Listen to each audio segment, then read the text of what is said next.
semuanya.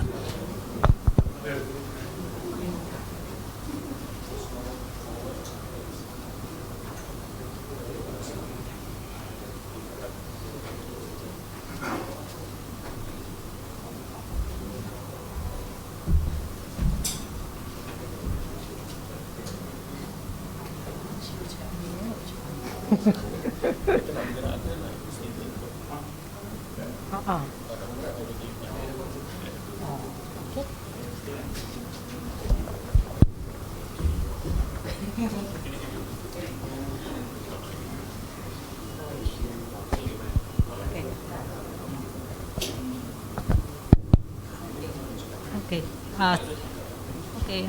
Selamat pagi. Boleh dengar? Okey, selamat pagi. Lupa buka. CEO punya pasal. Okey.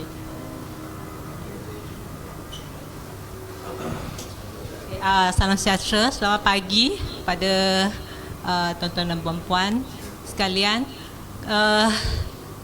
Ini boleh dianggap satu jemputan yang cukup dengar. Halo. Boleh. Okey.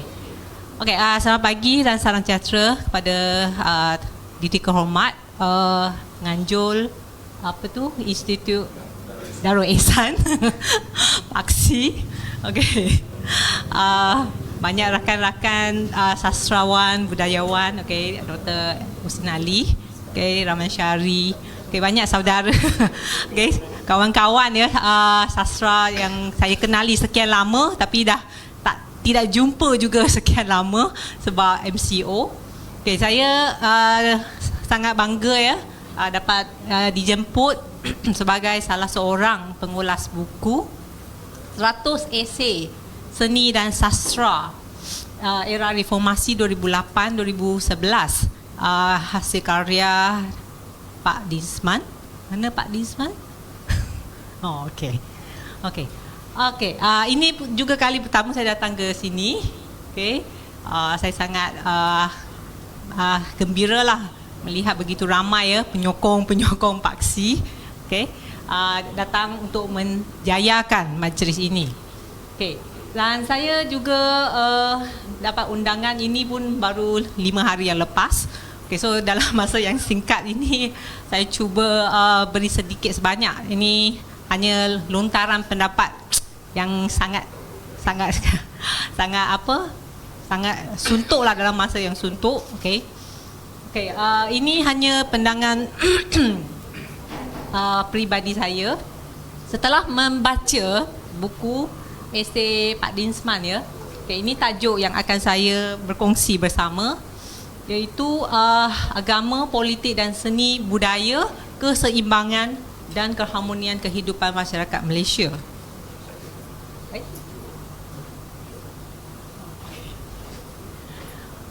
Okey, baiklah. Okey, buku ini seperti yang sedia maklum, hasil karya Dinsman atau nama sebenar beliau Cik Samsudin Othman. Boleh dengar ya suara saya? Boleh. Okey. Okey, Pak Dinsman dia terdorong untuk menerbitkan buku ini setelah dia mendapati bahawasanya tiada sebarang penerbitan yang telah dihasilkan ya daripada sepanjang era reformasi berkenaan tentang aktiviti seni budaya. Dan saya agak terkesan apabila membaca ayat ini bahawa dunia seni dan sastra ibarat dunia gelap yang seolah-olah tidak wujud dan dinafikan kewujudannya, dan keadaan ini dianggap sebagai tragedi nasional. Okey, jadi ini yang cukup memukau saya apabila saya membaca bahagian kata pengantar Pak Dinsman, dan juga mendorong saya menghabiskan buku ini dalam masa yang begitu singkat. Okey, setelah membaca buku ini, saya dapati sebanyak 100 esei yang diterbitkan. Beliau bahagikan mengikut tahun, okey, bukan mengikut tema, isu, subjek ataupun perkara. Okay, semua seperti yang tertera pada tajuk buku tersebut, sepatutnya 2008 hingga 2011 sepanjang 4 tahun ya. Tetapi ada satu esei yang agak terkecuali di sini, iaitu diterbitkan tahun 2001. Ini agak luar biasa dimuatkan dalam buku ini menurut Pak Dinsman, sebab esei ini selalu dirujuk oleh rakan-rakan paksi sebagai satu esei yang melambangkan dan mewakili ahli-ahli paksi yang berkata benar. Okay, manakala setiap tahun ada memaparkan sekian banyak esei, 2008 14, 2009 29, dan paling kemuncaknya sebanyak 30 esei yang dihasilkan tahun 2010, dan akhirnya 2011 sebanyak 26 esei. Okay, seterusnya kita menyaksikan apakah isu-isu yang dilontarkan oleh Pak Dinsman sepanjang 4 tahun tersebut, sepanjang era reformasi. Okay. Jadi sebagai ahli penting yang penubuhan seniman paksi rakyat, okay, maka 4 esei terawal yang dihasilkan, yang tertera atau yang diterbitkan dalam buku ini sepanjang tahun 2008 menceritakan latar belakang penubuhan paksi, okay, iaitu ini era sejarahnya, iaitu pada 6 hingga 7 Jun 2008 di Shah Alam. Okay, masa itu ada aktiviti yang dijalankan, kemudian diresmikan oleh Tok Guru Ni Aziz, okay, dari Kelantan. Dan inilah manifesto budaya paksi, bahawasanya mereka ingin memperjuangkan dan menyokong segala bentuk perjuangan rakyat. Okay, so kata kunci di sini ialah perjuangan rakyat ya, dia bersama rakyat. So apabila membaca ini saya teringat Asas 50 ya. Okay, ini memukau kenangan nostalgia saya kepada Asas 50 yang memperjuangkan seni untuk masyarakat. Okay, saya nampak ini macam lanjutan ya daripada perjuangan Asas 50, iaitu dia menyokong segala bentuk perjuangan rakyat yang betul dokong kebenaran, menegakkan keadilan sosial dan menentang segala bentuk penindasan. Okay. Dan seterusnya 2 esei yang dipaparkan dalam tahun 2008 ialah tentang isu politik semasa tu yang cukup meletup ya, masa tu tentang isu meliwat tu. Okay, jadi Pak Dinsman menyuarakan rasa kekesalan, okay, keheranan dan kemarahannya bahawasanya ada pemimpin negara yang sanggup menggadaikan maruah bangsa sendiri demi menjaga atau mempertahankan kerusi kuasanya. Okay, jadi dalam esei satu lagi Pak Dinsman menyeru orang Malaysia, okay, jangan terima bulat-bulat kenyataan atau tuduhan tersebut. Sebaliknya kita sepatutnya berfikiran waras dan bertanya mengapa dan bagaimana tuduhan itu dilakukan dan apa motif di belakangnya, dan adakah Islam membenarkan tuduhan tersebut dibuat, iaitu mengaibkan orang di hadapan khalayak. Seterusnya ada 2 esei Pak Dinsman yang menceritakan tentang dasar pentadbiran Tok Guru Ni Aziz di Kelantan dengan pelaksanaan enactment kawalan hiburan tu. Beliau membendung dalam usaha hendak membendung segala gejala negatif dalam pelbagai ragam, antara lain masa tu yang agak jadi isu yang hangat, iaitu diharamkan sebahagian, bukan kesemua, sebahagian persembahan di Barat dan wayang kulit yang didapati mengandungi unsur-unsur seni kata lucah, mencarut ataupun melibatkan penyanyi wanita juga diharamkan, serta unsur-unsur khurafat ataupun tahyul. Semua ini diharamkan di bawah enactment tersebut. Dan ini juga dipandang dari aspek yang positif dalam esei Pak Dinsman. Seterusnya ada 2 esei tentang aktiviti sastra. Antara lain sebab paksi sudah dijalankan, antara lain dia punya manifesto hendak memperjuangkan rakyat. Maka antara majlis yang agak terkesan di hati Pak Dinsman ialah penghayatan seni dengan nelayan perahu kecil di Pahang. Okay, walaupun mereka tidak faham, tapi sajak yang diklamasikan, tetapi mereka sangat suka dengan bentuk hiburan tersebut. So jadi ini macam bentuk hiburan masyarakat Melayu lama kan, yang suka mendengar cerita penglipu lara. Okay, dan seterusnya ialah pertemuan antara paksi dengan penulis dan seniman Selangor yang membuat perancangan agar Shah Alam dijadikan pusat teater Melayu di Malaysia. Dan seterusnya menyeru kerajaan Selangor agar menyediakan bajet yang cukup supaya diadakan pementasan teater setiap bulan, bukan setiap tahun Okey.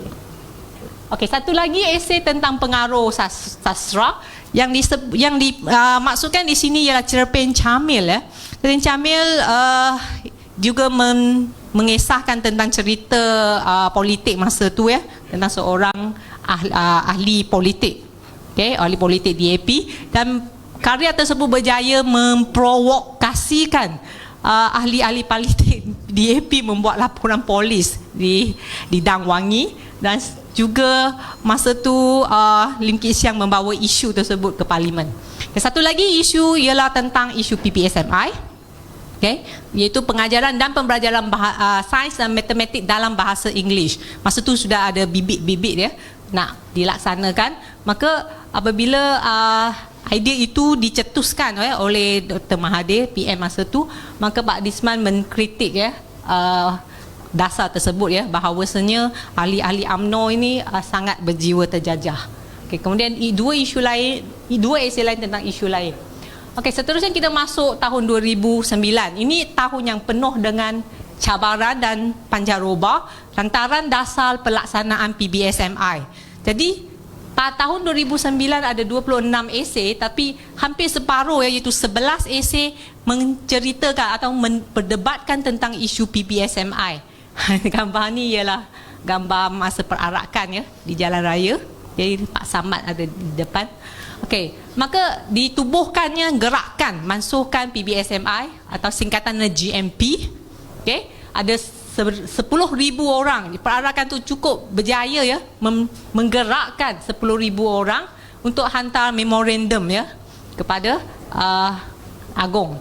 Kemudian di sini memperlihatkan peranan penting yang dimainkan oleh seniman, budayawan, karyawan, ahli akademik, NGO, malahan masjid Jadi cukup mengharukan bila kita kenang balik bahawa hampir semua golongan terlibat untuk memansuhkan PPSMI. Tetapi yang cukup menyesalkan ialah golongan guru berdiam diri dalam isu tersebut. So ini juga ditegur oleh Pak Disman dalam salah satu eseinya. Kemudian dalam satu esei lain pula, Pak Disman mengkritik kerajaan di bawah pimpinan Dr. Mahathir yang kurang sensitif dan kurang kesedaran budaya dan dianggap salah formula Dr. Mahathir ialah biar bagus dalam English barulah boleh maju negara. Seterusnya ialah agak banyak juga esei yang menceritakan tentang pementasan teater, iaitu Menunggu Kata dari Tuhan. Ini adalah pementasan teater yang sangat berjaya di bawah arahan Pak Disman, dan dia dapat jemputan yang sangat menggalakkan dari seluruh negara, termasuk masjid. Ini cukup luar biasa, saya tak pernah tengok ada pementasan teater dijalankan di masjid. Malahan kejayaan tersebut berjaya mendorong sastrawan negara iaitu Pak Samad, Samad Said. Dia menawarkan diri untuk melakonkan watak iaitu Kaab, tapi pada usia muda lah, sebab dalam teater tersebut watak tu ialah watak watak yang muda, tapi Pak Samad menawarkan diri melakonkan watak tu di usia yang tua. So jadi ramai teater tersebut berjaya menarik begitu banyak hadirin, bukan sahaja ramai dari segi bilangannya, malahan dia memecahkan rekod juga dari segi sambutannya, di mana hadirin tu membawa semua ahli keluarga datang Ini juga agak luar biasa, sebab biasanya pementasan teater tidak membenarkan ahli keluarga membawa anak-anak. Seterusnya ada tahun 2009 ada 3 esei Pak Samad menyentuh tentang aktiviti budaya yang melibatkan masyarakat Cina di sini. Okey, antara lainnya ada satu esei beliau menyebut beliau dengan rakan-rakan pergi ke Pulau Pinang berjumpa dengan Lim Kuan Yew, masa tu Ketua Menteri Pulau Pinang untuk mendapatkan sokongan dana, dan beliau dia secara spontan bila diajukan permintaan tersebut langsung diluluskan oleh Lim Kuan Yew. So ini agak rasa sangat terharulah oleh pihak paksi. Okey. Kemudian esei lain, ada 2 esei lain ialah usaha sama So paksi memang dia membuka pintu, dia berfikiran terbuka untuk bekerja sama dengan sebarang badan NGO lain dalam usaha untuk membantu orang-orang yang tertindas.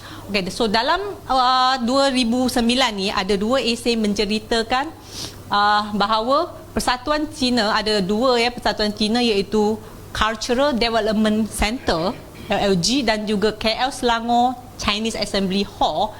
Mereka berdua bekerjasama untuk menganjurkan Malam Padang Prihatin, iaitu usaha mengutip derma untuk dibahagikan kepada mangsa-mangsa di Padang masa tu di Sumatera.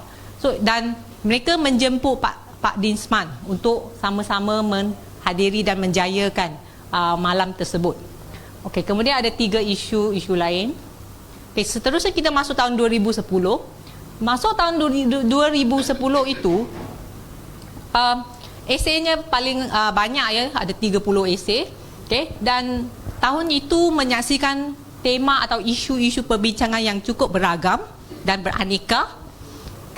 So di sini saya membaca ada 4 esei yang mengkritik sikap golongan budayawan dan intelektual kita di masyarakat Malaysia ni, bahawasanya golongan budayawan seniman kita sudah lama tidak memainkan peranan mereka untuk menegak keadilan dan kebenaran. Malahan dia serahkan kuasa budaya di sini kepada orang politik dan orang niaga. Seterusnya Pak Dinsman juga mengkritik setengah ketua yang sudah lama berkuasa menjadi Presiden Persatuan selama 40 tahun dan enggan memberi ruang dan peluang kepada orang lain untuk menjadi ketua. So keadaan ini juga dikritik dengan agak kritikal dalam esei beliau. Seterusnya selain mengkritik sikap golongan budayawan dan seniman, Pak Dinsman juga mengkritik juga sikap sesetengah tokoh politik yang terlalu mengejar kepentingan material di sini, iaitu pembangunan ekonomi, pembangunan fizikal, dan mengorbankan budaya. So aspek budaya, bahasa, sastra semua dipinggirkan. Maka antara lain masa tu pada tahun 2010 menyaksikan banyak isu-isu yang kritikal dan mengancam kedudukan bahasa dan sastra Melayu. Antara lainnya ialah hendak dimansuhkan Jabatan Sastra di Dewan Bahasa dan Pustaka Kemudian dia digabungkan sebagai satu jabatan sahaja, iaitu Jabatan Bahasa dan Sastra. Kemudian hendak semua kampung-kampung Melayu di Kuala Lumpur juga hendak dihapuskan dan diganti dengan bangunan pencakar langit. Dan juga dikritik juga sikap ahli-ahli politik yang selalu datang, selalu mendakwa diri mereka tu sangat sibuk, dan bila datang majlis hanya untuk meresmikan kemudian pergi, tanpa menghadiri keseluruhan majlis tersebut. So sangat kritikal esei Pak Dinsman di sini.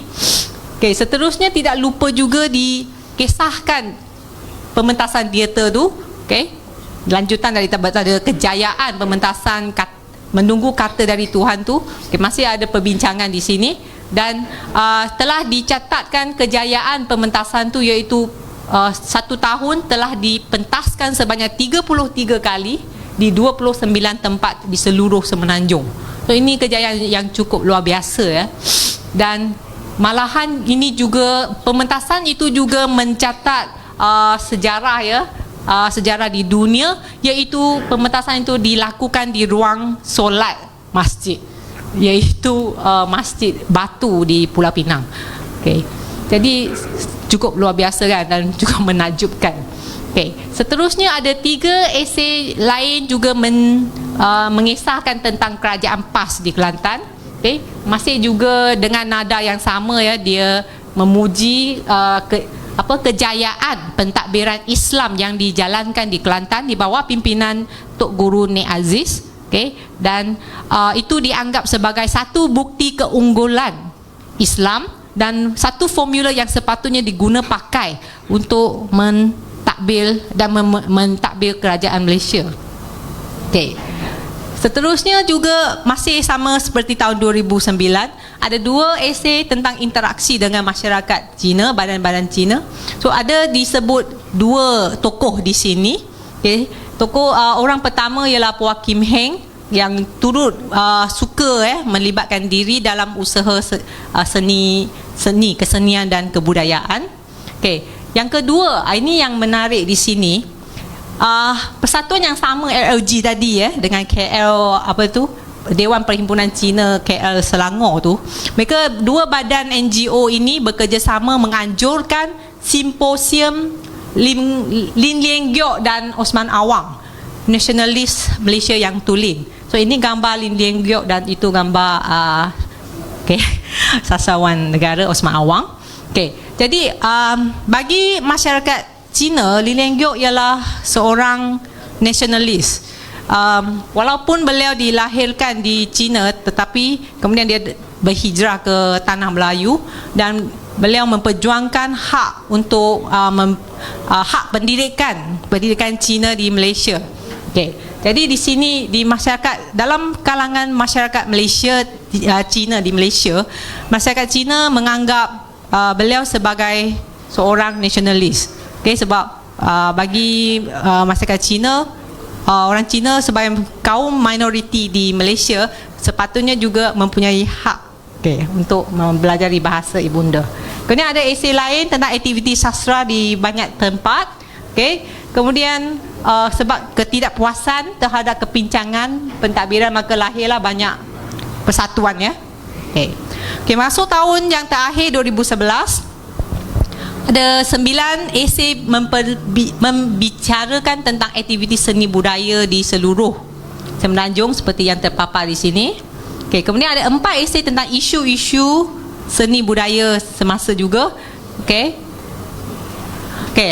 Yang menjadi isu polemik 2011 ialah novel Interlock. So novel ini telah diperdebatkan di Parlimen supaya ditarik balik jadi teks Komsas di sekolah, sebab dianggap menghina kaum India dan kaum Melayu. Kemudian berlaku isu pembakaran novel, dan kemudian PENA membuat laporan polis. So banyak isu tahun 2011. Kemudian ada 3 esei tentang DBP yang status DBP telah saya kata menghadapi masalah yang Jabatan Sastra tu hendak dimansuhkan. Kemudian isunya isu penswastaan yang DBP terpaksa menanggung hutang. So ada 3 esei juga yang berita yang kurang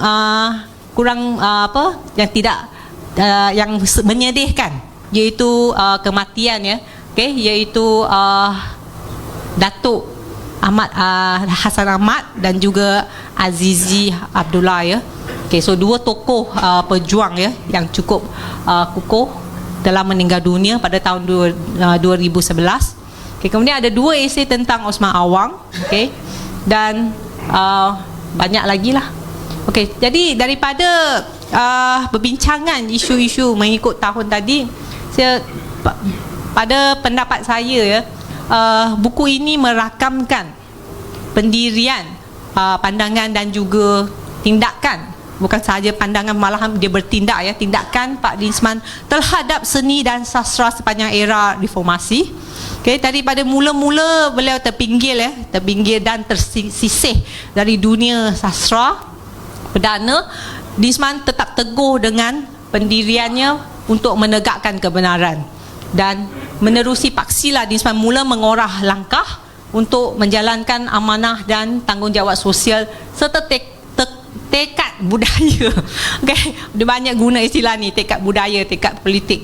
Okay, dengan mengadakan banyak pertemuan dengan rakyat biasa, okay, dan jalankan banyak kerjasama aktiviti dengan NGO lain, tak kisahlah NGO negeri ke atau NGO kaum lain. Okay, seterusnya, sastra tidak terpisah dari politik. Bagi Pak Dinsman, Pak Dinsman cukup berani dan cukup lantang ya, dia menyuarakan ketidakpuasannya, okay, ataupun penyelewengan yang dilakukan oleh tokoh-tokoh politik. Okay, antara lain ini isu ya PPSMI, pemansuhan Jabatan Sastra, isu ini novel interlock dan lain-lain. So maka banyak ini semangat, ini berjaya membakar semangat nasionalisme ya. Banyak tokoh-tokoh seniman, budayawan, okay, seperti Datuk Hassan Ahmad yang mengetuai gerakan mansuhkan PPSMI itu.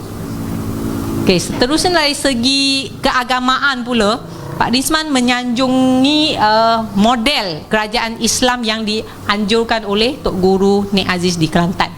Jadi secara keseluruhannya, natijahnya Pak Dinsman mengajukan formula 3 faktor, iaitu agama Islam, politik yang bersih dan amanah, serta kedudukan seni budaya yang tinggi untuk melahirkan keseimbangan dan juga keharmonian masyarakat Malaysia yang bersatu padu. Dengan itu saya mengakhiri ulasan buku saya. Terima kasih.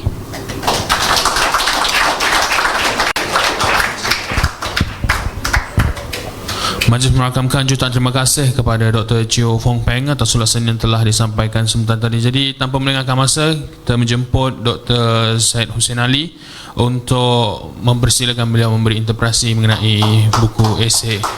Silakan.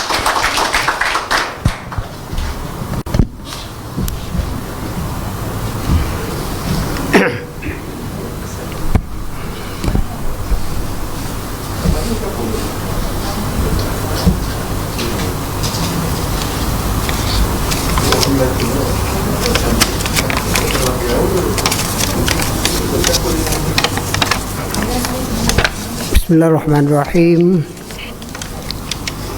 Assalamualaikum warahmatullahi wabarakatuh. Selamat pagi saudara pengurusi dan saudara-saudara sekalian. Sebenarnya selepas saya menerima buku 100 esei ini, saya merasa kesal kerana telah sanggup membicarakannya. Sebabnya ialah saya tak sangka buku ini 2 kali lebih tebal daripada yang saya sangka. Saya ingatkan cuma kurang daripada 200 muka, boleh saya baca cepat-cepat dan saya buat kerja yang lain yang saya perlu lakukan. Jadi sekarang ni saya terpaksa menumpu pada buku ini dan kerja saya sendiri saya tinggalkan. 2 hari lalu bila saya tengok nama-nama besar yang akan berbicara hari ini, saya pun berkata, ini masanya untuk saya berundur. Tak perlu saya bercakap. Tapi tidak, saya merasa seolah-olah terpaksa untuk bercakap juga. Ada 2 sebab. Pertamanya ialah saudara Dinsman pernah belajar dalam Jabatan Antropologi dan Sosiologi, dan walaupun beliau mengambil kursus-kursus dalam bidang ini, tapi minat beliau adalah pada puisi dan drama. Banyak masa yang ditumpukan kepada itu. Namun demikian, keputusan ujiannya dalam antropologi dan sosiologi sangat gemilang. Pada tahun itu dia mendapat second upper, kelas 2 atas. Jadi selaku murid saya merasakan dia patut diraihkan. Selain daripada itu pula, setelah keluar daripada universiti, lebih banyak lagi sajak yang ditulisnya, lebih banyak lagi drama yang diciptanya, dipentasnya dan diarahnya, dan banyak pula esei-esei yang ditulisnya. Tapi saya rasa tidak ada novel ataupun belum lagi novel yang ditulis oleh saudara Densman. Tapi daripada tiga-tiga genre ataupun bentuk seni sastra itu sudah cukup untuk mempertingkatnya pada taraf yang tinggi. Seorang yang sudah banyak memberikan sumbangan kepada seni sastra dan seni budaya, dan oleh kerana itu tidak patut dikesampingkan begitu saja. Maka itulah sebabnya saya merasakan seolah-olah wajib untuk meraihkannya dan datang pada hari ini.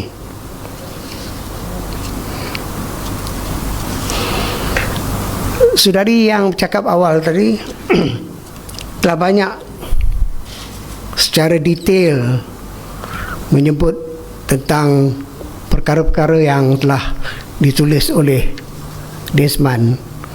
Saya tidak mahu mengulang itu, tapi hanya hendak memberikan secara umum saja kesimpulan-kesimpulan tentang perkara-perkara yang ditulisnya.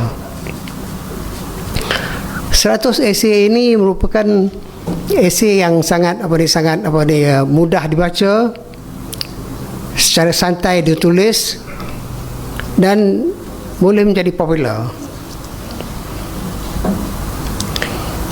100 esei ini ditulis lebih kurang 10 tahun selepas bermulanya reformasi di negara ini.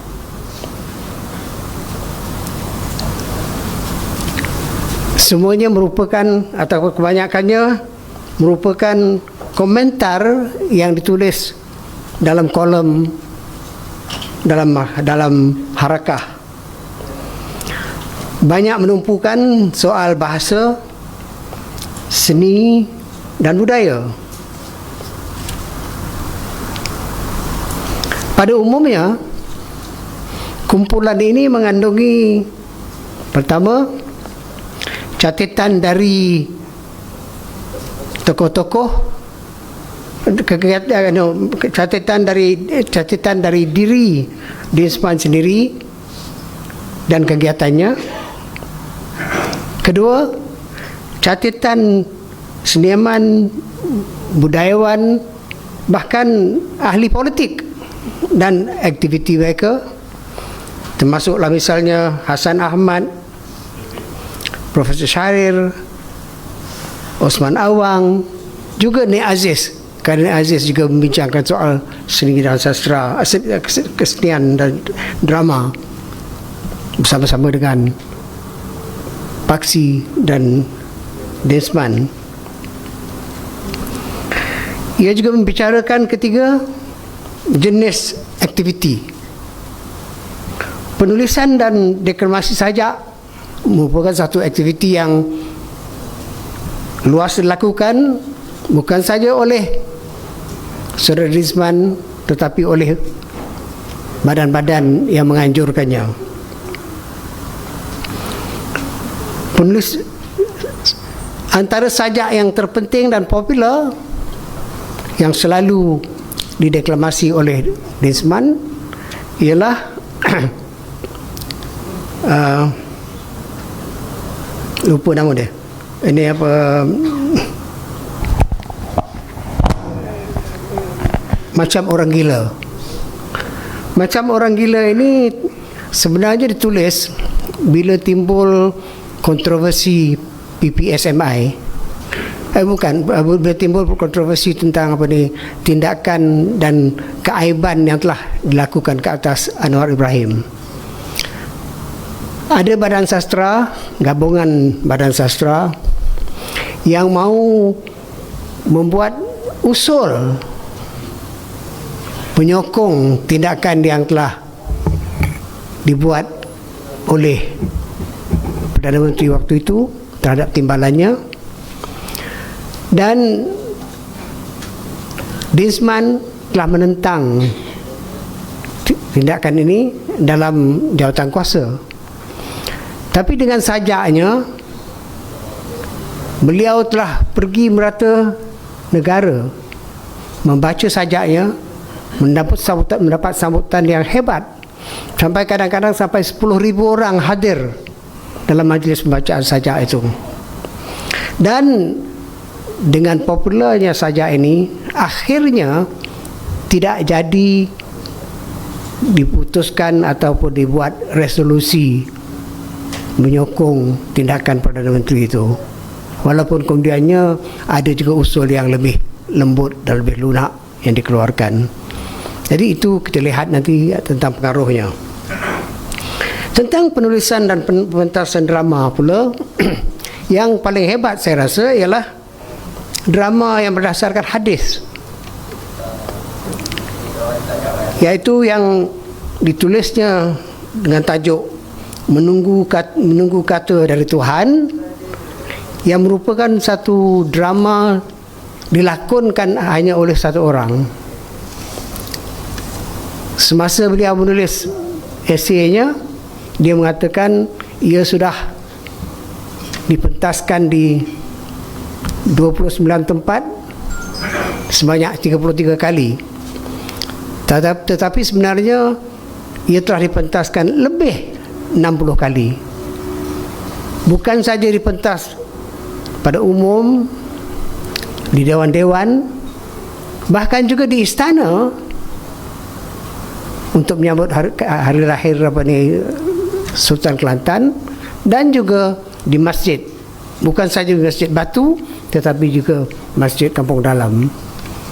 Jadi ini sangat hebat dari segi perkembangan pementasan.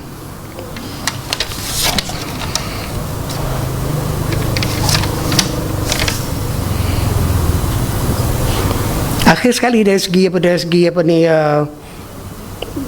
apa yang dibincangkan, aktiviti yang dilakukan ialah pertemuan, perbincangan dan lain-lain bersama badan-badan bahasa budaya di seluruh negara.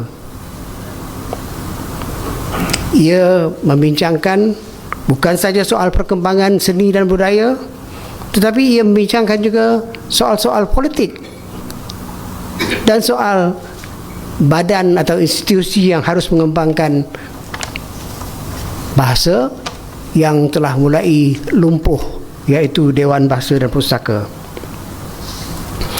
Jadi daripada penulisan dan aktiviti-aktiviti yang dijalankan itu, apakah sikap-sikap ataupun pendirian yang kita lihat daripada esei Dinsman ini dan daripada kegiatan-kegiatan yang dilakukan?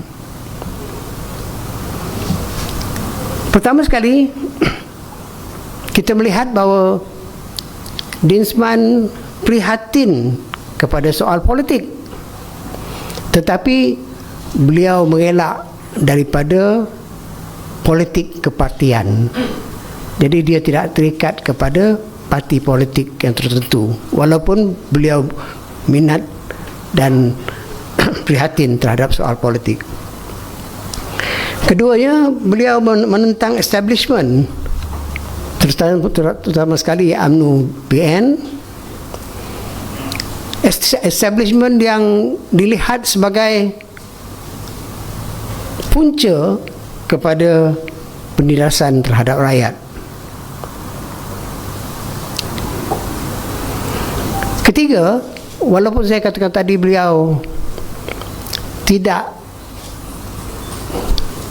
terikat kepada politik parti, namun daripada tulisan-tulisan beliau itu kita melihat sikap yang agak mirip kepada keadilan dan PAS. Kepada PAS kerana beliau rapat dengan Nik Aziz, dan juga kerana barangkali pendidikan beliau yang ada kaitannya dengan pendidikan Islam di kolej Islam misalnya. Dan dengan keadilan pula, mungkin kerana terlibatnya beliau dengan gerakan reformasi secara langsung. Dan apabila keadilan wujud berkaitan reformasi itu, beliau juga mempunyai simpati terhadap keadilan. Jadi penentangan beliau terhadap UMNO BN jelas, dan mirip beliau terhadap PAS dan keadilan kelihatan juga. Seterusnya, beliau tidak senang dengan sikap takut kepada yang berkuasa dan sikap selalu menikus di kalangan sastrawan dan budayawan. Kebanyakan mereka, khusus sekali di kalangan intelektual dan guru-guru, seolah-olah tidak merasa terlibat dengan persoalan-persoalan yang penting berkaitan dengan bahasa dan sebagainya. Akhir sekali beliau tidak puas hati dengan pemerintah yang tidak memberikan sokongan yang kuat dan sumbangan yang banyak terhadap perkembangan seni sastra dan seni budaya. Baginya, seni sastra dan seni budaya adalah penting bagi kemajuan negara, bahkan lebih penting daripada ekonomi. Walaupun setengah pemimpin menekankan soal ekonomi dan mengatakan kalau ekonomi berkembang maka yang lain-lain itu akan berkembang juga, beliau tidak bersetuju. Beliau mengatakan bahawa mesti seiring semua aspek itu berkembang, tetapi beliau percaya juga bahawa seni dan budaya adalah aspek yang lebih penting dikembangkan daripada ekonomi. Jadi berdasarkan apa dia perkara-perkara umum ini, dan juga mengambil perhatian kepada pandangan-pandangan secara detail dalam ceramah yang lebih awal, saya ingin bertanya, apa sebenarnya impak atau dampak daripada tulisan-tulisan terutama esei Dinspan ini terhadap perkembangan seni budaya dalam negara ini? Pertama sekali, seperti ada sebutkan tadi, esei-esei ini ditulis sebagai dalam kolom harakah, dan saya percaya melaluinya tentu ramai yang membaca dan tidak terbatas hanya pada seniman dan budayawan. Keduanya, sering eseinya menyeru supaya seniman, budayawan dan orang ramai menyertai aktiviti seperti bacaan sajak, pementasan drama dan sebagainya. Kita lihat bahawa seperti yang saya sebutkan tadi, pembacaan sajak ada yang sampai 10,000 hadir, pementasan drama ada sampai 2,000 yang hadir. Dalam esei-esei beliau selalu menyeru supaya orang ramai datang kepada menghadiri peristiwa-peristiwa itu. Tapi saya percaya walaupun ada impak mereka terpengaruh dengan eseinya untuk hadir, tapi ada faktor-faktor lain yang sama penting atau mungkin lebih penting yang mendorongkan ramai datang, itu anak beranak kadang-kadang.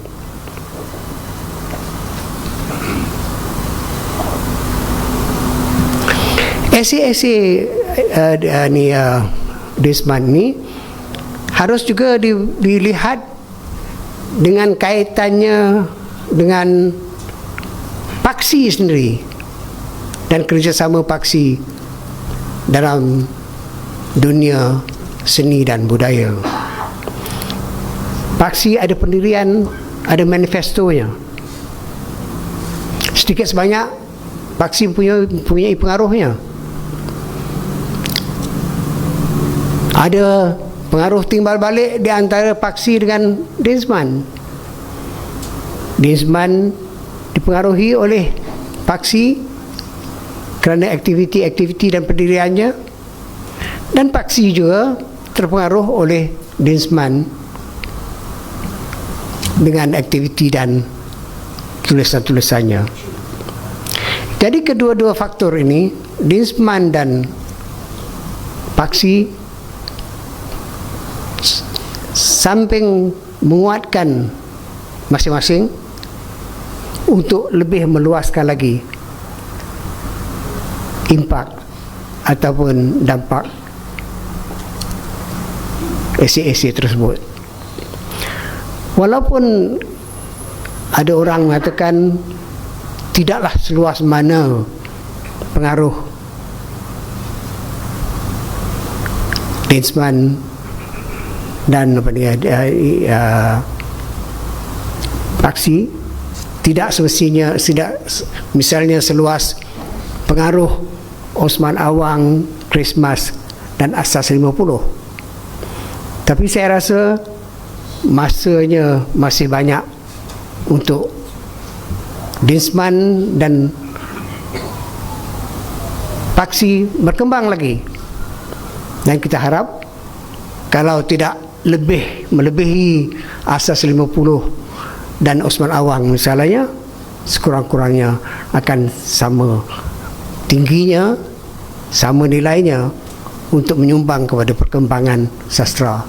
Dari segi itu saya rasa potensi bagi Dinsman dan paksi mempunyai impaknya adalah sangat besar. Akhir sekali, soalan yang hendak saya jawab ialah sejauh manakah kita dapat katakan bahawa esei, kegiatan Dinsman dan juga manifesto dan kegiatan paksi boleh dianggap sebagai merupakan satu aliran daripada reformasi. Boleh tak kita katakan sebenarnya apa yang mereka perkembangkan adalah sebenarnya seni dan budaya reformasi. Seperti yang telah saya katakan tadi, Dinsman terlibat dengan reformasi, dan idea-idea reformasi memang kelihatan bukan saja pada Dinsman tetapi juga pada paksi yang dipimpinnya sejak awal ditubuhkan. Kita telah melihat dari pembicaraan tadi dan juga daripada ringkasan-ringkasan yang telah saya kemukakan tadi, bahawa pada asasnya pendirian Dinsman dan manifesto paksi ialah berjuang untuk rakyat demi kebenaran, demi keadilan, dan demi menentang penindasan. Ini boleh merupakan satu lanjutan daripada sikap sastra untuk masyarakat yang dianjurkan oleh Asas 50. Tapi saya rasa paksi dan Dinsman mempunyai potensi melanjutkan lebih luas lagi daripada itu dengan merangkumkan idea-idea yang terdapat dalam reformasi. Apa yang ditekankan dalam idea-idea reformasi ialah perubahan dengan misalnya menegakkan kebenaran, menentang penindasan, dan berani membuat perubahan dan kritikan terhadap establishment.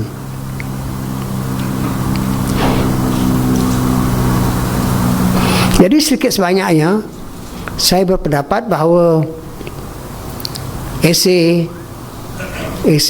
esei Dinsman yang mencerminkan hasrat dan perjuangan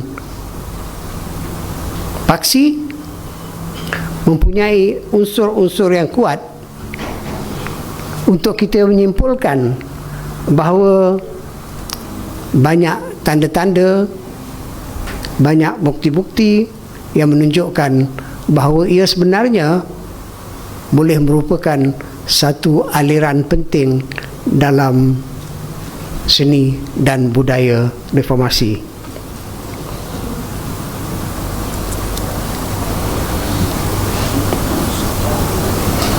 Seperti yang saya katakan tadi, mungkin belum besar pengaruhnya seperti Christmas, Osman Awang atau Asas 50, tetapi nyata sekali potensinya adalah besar dan masanya untuk berkembang lagi masih panjang.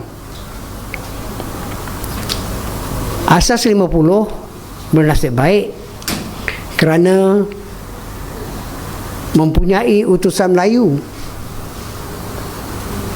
sebagai akhbar harian, mempunyai Mastika sebagai majalah bulanan, dan melalui akhbar dan bulanan dan majalah ini beliau dapat meluaskan perkembangan mereka sehingga paling popular, sehingga paling luas impaknya. Tetapi Paksi dan Desmond tidak mempunyai saluran-saluran tersebut, tidak memiliki saluran-saluran tersebut. Apa yang beliau ada ialah kolom dalam Harakah yang keluar seminggu sekali. Tapi itu pun agak memadai juga untuk memperluaskan pengaruhnya. Dan pengaruhnya ialah untuk mengembangkan satu genre ataupun satu bentuk perkembangan sastra, seni dan budaya yang memperlihatkan ciri-ciri dan aliran seni, sastra dan seni budaya reformasi. Terima kasih.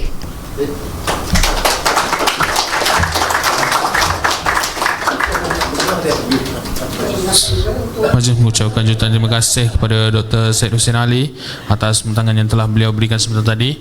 Dan yang terakhir, kita mempersilakan saudara MK Farhan untuk memberikan interpretasi beliau mengenai buku ini. Persilakan.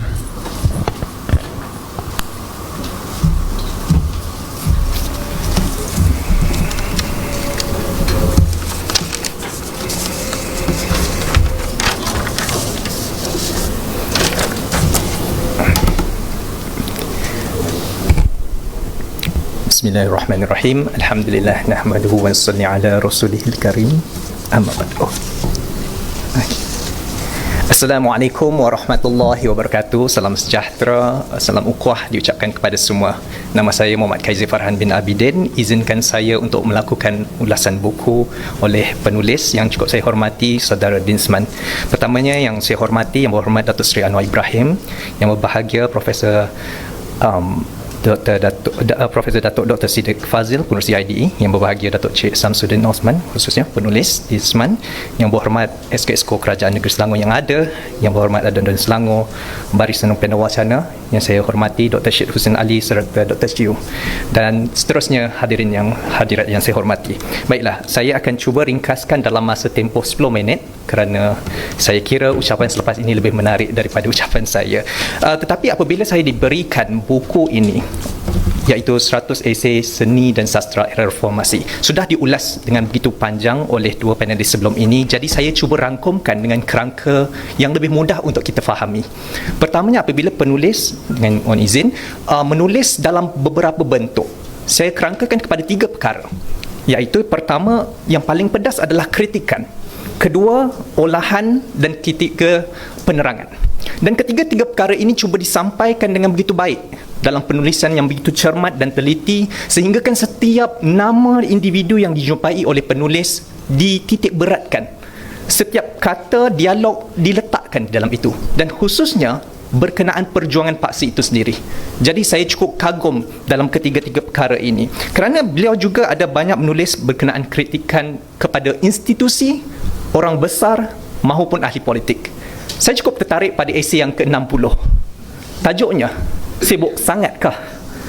Iaitu satu kritikan tajam kepada ahli politik. Alhamdulillah hari ini kita ada ahli politik yang hadir. Sebab kritikan tajam ini beliau nukilkan dengan begitu cermat, tanpa ada rasa sakit di dalam hati. Kenapa ahli politik ini sibuk sehingga tidak mampu untuk berada di dalam dewan, berwacana bersama-sama? Alhamdulillah hari ini kita ada ahli-ahli politik yang sudah pun celik budayanya hasil daripada kerja-kerja sastrawan yang mungkin selama ini tidak diketengahkan di dalam media perdana.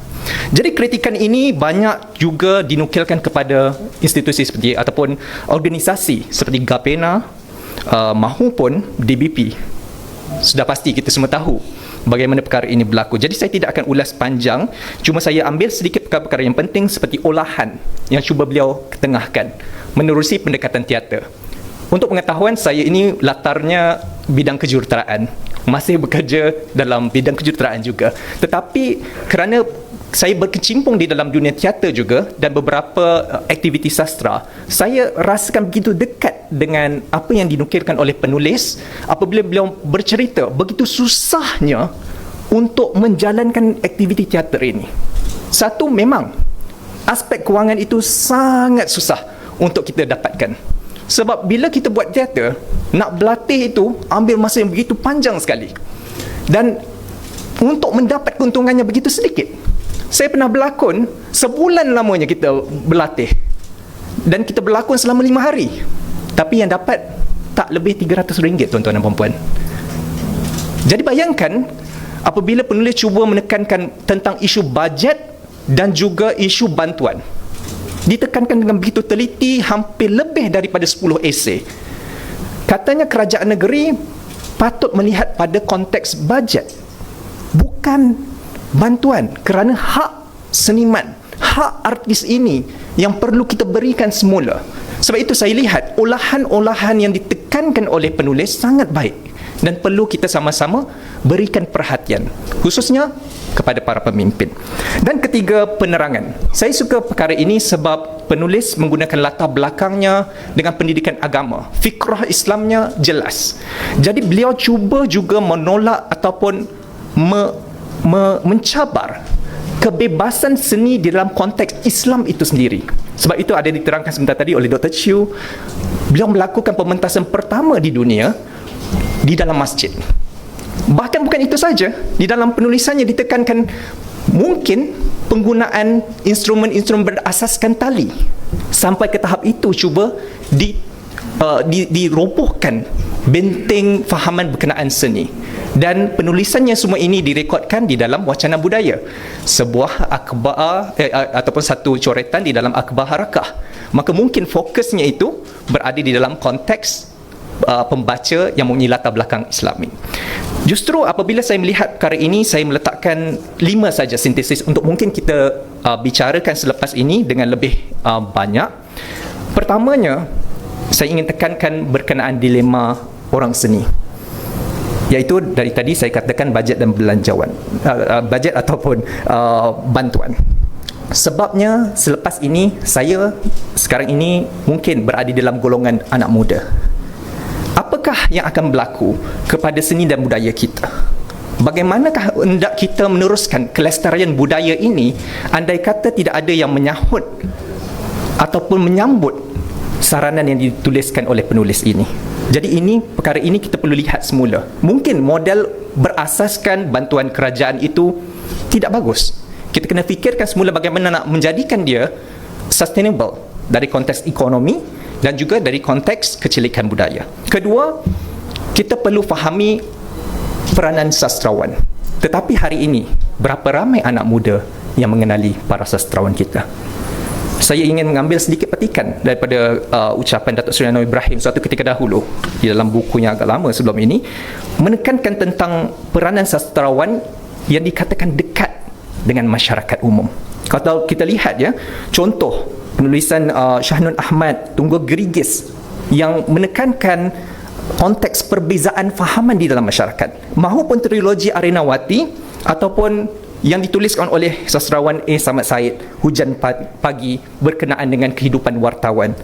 Atau paling tidak, yang paling saya suka adalah daripada Keris Emas, Kepuraan Masyarakat di Kota Raya. Suatu yang menarik untuk kita wacanakan, tetapi berapa ramai anak muda yang benar-benar membaca nama-nama besar ini. Jadi istilah sastra agung mungkin kita perlu fahami semula. Ketiga, evolusi budaya.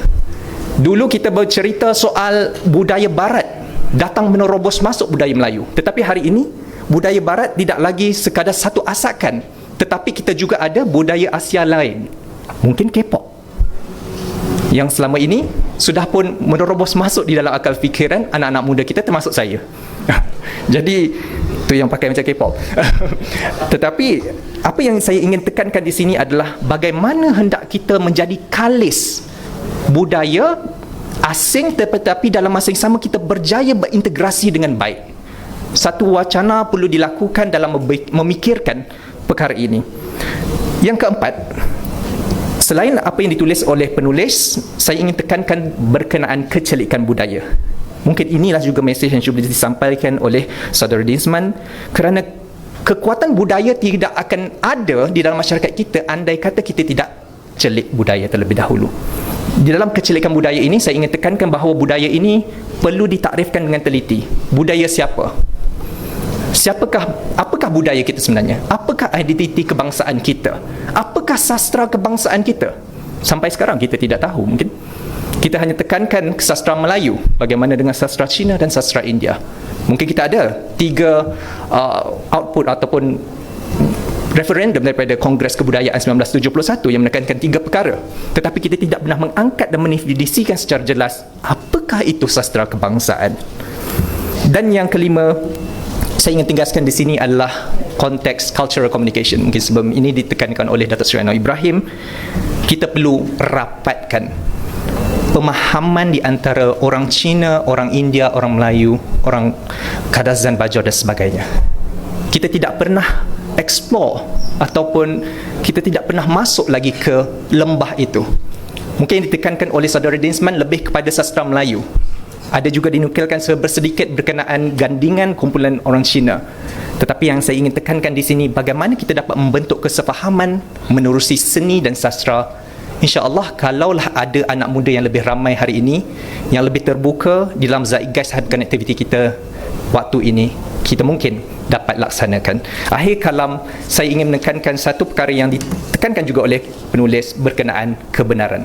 Saya sangat suka konteks itu, ada di dalam artikel 63 berkenaan dengan Saudara Rahman Syahari.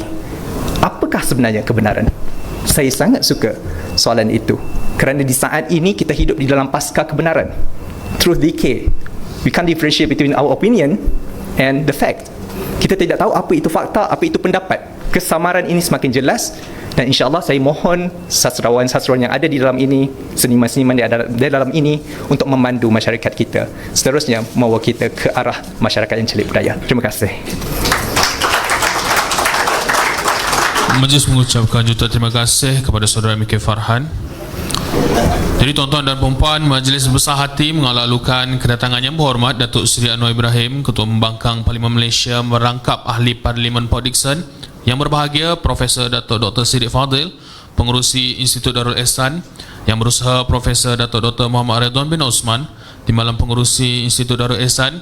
Yang berusaha Datuk Samsudin Osman, Presiden Seniman Paksi Rakyat, merangkap penulis buku esei 100 esei Era Reformasi 2008-2011. Yang berhormat Ahli Mesyuarat Kerajaan Negeri, Ahli-ahli Parlimen dan Dewan Undangan Negeri, para ahli lembaga pengarah Institut Darul Ehsan, Pengurus Kanan Institut Darul Ehsan, Datuk-datuk, datin-datin, Tan Sri, Puan Sri, tuan-tuan dan puan-puan, seterusnya para tetamu yang saya hormati sekalian. Selamat datang saya ucapkan ke Majlis Peluncuran Buku 100 Esei Seni Sastra Era Reformasi 2008-2019 di Institut Darul Ehsan. Jadi tuan-tuan dan puan-puan, kita mulakan majlis pada pagi ini dengan mendengar ucapan aluan yang akan disampaikan oleh Profesor Datuk Dr. Muhammad Ridwan bin Osman, Timbalan Pengurusi Institut Darul Ehsan. Jadi majlis dengan penuh ta'zimnya mempersilakan.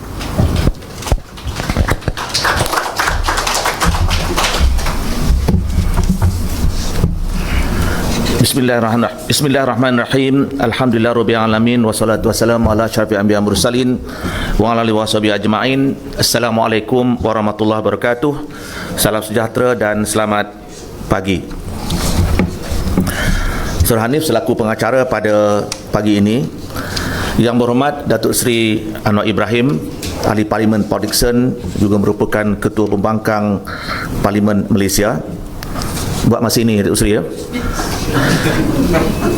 Yang berbahagia Profesor Datuk Dr. Siddiq Fadil, Pengerusi Sud Darul Ihsan. Yang berbahagia Datuk Cik Samsudin Osman, mungkin sebahagiannya tak biasa dengar dan lebih popular dengan Dinsman. Kalau buat survey ni Dinsman ya. Berapa orang yang tahu Datuk Cik Samsudin dengan Dinsman? Saya ingat mungkin peratus kecil dia kenal siapa Cik Samsudin ya. Dinsman tu lebih popular.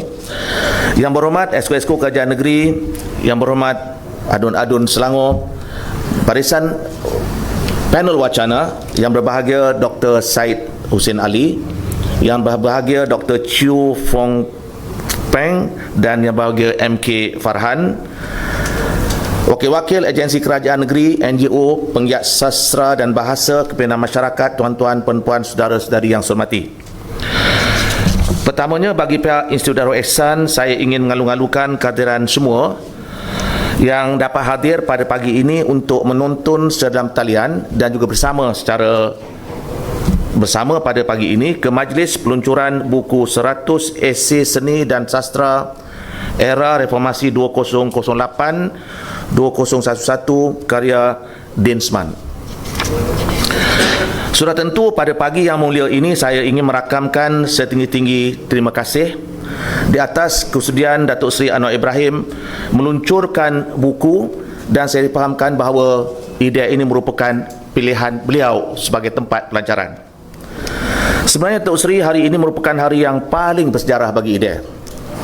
Lama kami tunggu Datuk Seri datang ke idea. Apabila ditubuhkan pada tahun 2015, untuk makluman tuan-tuan dan puan-puan, idea ini merupakan idea Datuk Seri Anwar Ibrahim. Pada waktu itu idea berpejabat di bangunan perangsang, tetapi tidak lama selepas itu Datuk Seri terpaksa berada kembali di Sungai Buloh, dan kami meneruskan idea dengan bangunan yang baru. Sebenarnya untuk makluman tuan-tuan dan puan-puan, antara syarat yang ditetapkan oleh Datuk Seri Anwar apabila idea ditubuhkan ialah memastikan Profesor Datuk Siddiq Fadil sebagai pengurusinya. Itu syarat yang beliau letakkan. Dan dengan sebab itulah beliau sehingga ke hari ini merupakan pengurusi kepada Institut Darul Ihsan. Disebabkan hubungan yang erat antara idea dan Datuk Seri, sebenarnya kalau ada apa saja masalah berkaitan dengan idea, beliaulah merupakan tempat di mana kami mengadu. Masalah tu faham sajalah, dalam keadaan kita sebagai sebuah badan yang memerlukan peruntukan dan sebagainya. Dan alhamdulillah dengan penglibatan, dengan komitmen beliau, idea pada hari ini berjaya menjadi salah sebuah badan pemikir yang dihormati bukan sahaja di Malaysia tetapi di seluruh dunia pada waktu ini.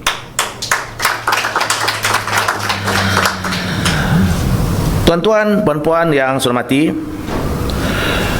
pada hari ini kita mulakan forum wacana buku dengan membariskan ahli panel. Yang berbahagia Dr. Syed Hussein Ali, yang berbahagia Dr. Chiu Fong Peng, dan yang berbahagia MK Farhan. Pastinya dengan kehadiran ke semua panel ini, wacana kita pada hari ini menjadi lebih bermakna dengan kandungan yang pengisian yang sekiranya memberikan pencerahan terhadap pemikiran dan sebagainya yang mempunyai kaitan rapat pemikiran Dinsman yang cuma mengangkat perjuangan reformasi rakyat. Saya ambil kesempatan ini untuk mengucapkan terima kasih khususnya kepada seniman paksi rakyat ataupun paksi yang sudi bekerjasama dengan idea sejak bermula bagi menjayakan pelbagai program, termasuklah program kesenian yang kita panggil sebagai Puisi Bumbung yang masih berjalan, tetapi disebabkan oleh kekangan COVID kita tertangguh untuk beberapa waktu ini, dan insya-Allah akan diteruskan pada waktu terdekat. Kita sedar bahawa dengan halangan yang berlaku pada waktu ini, pelbagai usaha yang kita rancang tidak dapat kita laksanakan. Walaupun dengan keterbatasan itu, namun program pada hari membuktikan bahawa masih ada ruang untuk kita melaksanakan program-program yang bercorak pencerdasan. Hadirin dan hadirat yang dihormati, seperti saya nyatakan tadi bahawa sejak ditubuhkan pada tahun 2015, IDEA telah menjalankan pelbagai usaha, termasuklah pelbagai inisiatif yang mempunyai kaitan erat dengan Datuk Seri Anwar Ibrahim. Sehingga kini IDEA telah menerbitkan beberapa buah buku berkaitan dengan beliau, khususnya perjuangan, pemikiran dan juga idealisme yang beliau perjuangkan. Ini termasuklah sebuah coffee table yang berjudul Anwar Ibrahim Jejak Seorang Pejuang, terjemahan buku Muslim Demokrat oleh Charles Adler, mengusahakan penterjemahan dan peluncuran buku The Final Play oleh Mark Trovell, dan juga buku 2 Dekad Dia Dizalimi. Selain daripada menerbitkan buku, sehingga kini dia telah menerbitkan sebanyak 42 judul buku, dia juga aktif menjalankan kegiatan-kegiatan yang bersifat survey untuk memahami apakah pemikiran rakyat, apakah kecenderungan mereka, dan sudah tentu ia berkait rapat dengan strategi yang akan dilakukan oleh penggerak-penggerak parti dalam menghadapi pilihan raya. Dan seperti saya nyatakan tadi, kita telah melakukan lebih 70 survey setakat ini. Izinkan saya melanjutkan sedikit penjelasan tentang IDEA. IDEA juga aktif dalam aktiviti-aktiviti pencerdasan seperti menganjurkan program Makasih Syariah, program pembinaan bangsa, mengadakan jaringan dengan badan-badan antarabangsa seperti Sasakawa Peace Foundation, Habibie Center Jakarta, N4 Bangkok, Polmark Indonesia, dan Kumpulan Kajian Publik Opini Jakarta. Selain itu, program-program yang berupa ulasan buku, pembentangan kertas kerja dan sebagainya juga merupakan perkara yang turut dimainkan ataupun dijadikan sebagai antara kegiatan Institut Darul Ihsan. Buku Densman yang kita akan luncurkan sebentar nanti mempunyai keunikan tersendiri apabila beliau berbicara soal latar proses reformasi negara dari tahun 2008 hingga 2011 yang merupakan catatan. Tetapi walaupun catatan itu nampaknya kadang-kadang secara santai, tetapi mempunyai mesejnya yang tersendiri. Saya yakin saudara dan saudari akan mendapatkan buku ini dan cuba menghazamkan perkara yang beliau cuba sampaikan. Sebagai akhir, saya mengambil kesempatan ini untuk sekali lagi mengucapkan terima kasih kepada semua, khususnya kepada Datuk Seri dan juga kepada Dinsman yang telah menyumbangkan kepada kejayaan program pada pagi ini, dan kita mengharapkan segala kerja yang kita lakukan ini ataupun segala usaha yang kita lakukan ini terus diberikan keberkatan dari Allah SWT. Saya akhiri dengan wabillahi taufiq. Assalamualaikum warahmatullahi wabarakatuh. Majlis mengucapkan jutaan terima kasih kepada Yang Besar Profesor Dato' Dr. Muhammad Ridwan bin Osman atas aluan sebentar tadi. Jadi majlis diteruskan lagi dengan mempersilakan Yang Besar Dato' Cik Samsudin Osman, Presiden Seniman Parti Rakyat, merangkap penulis buku 100 Esei Era Reformasi, untuk menyampaikan ucapan beliau. Dipersilakan.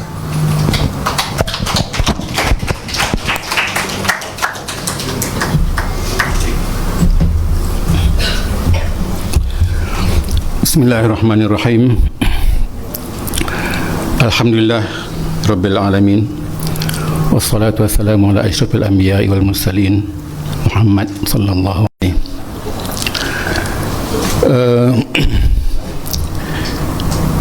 Yang berbahagia para pimpinan khasnya Institut Darul Ihsan IDEA yang telah banyak bekerjasama dengan Paksi. Saya berterima kasih kepada sahabat-sahabat saya yang datang daripada jauh. Saudara Wan Ahmad Ismail datang daripada Terengganu walaupun tak sihat. Terima kasih. Saudara An Bakri datang daripada Kota Baru. saudari Ifa CM yang datang daripada Kuantan.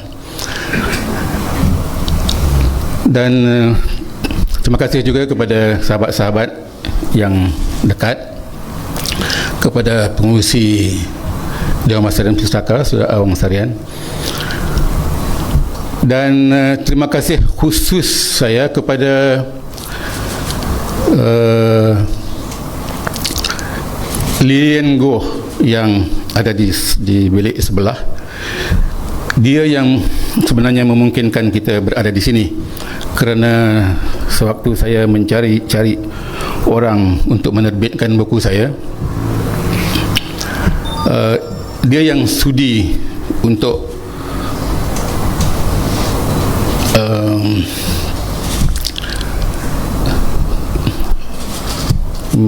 membiayai pencetakan buku itu.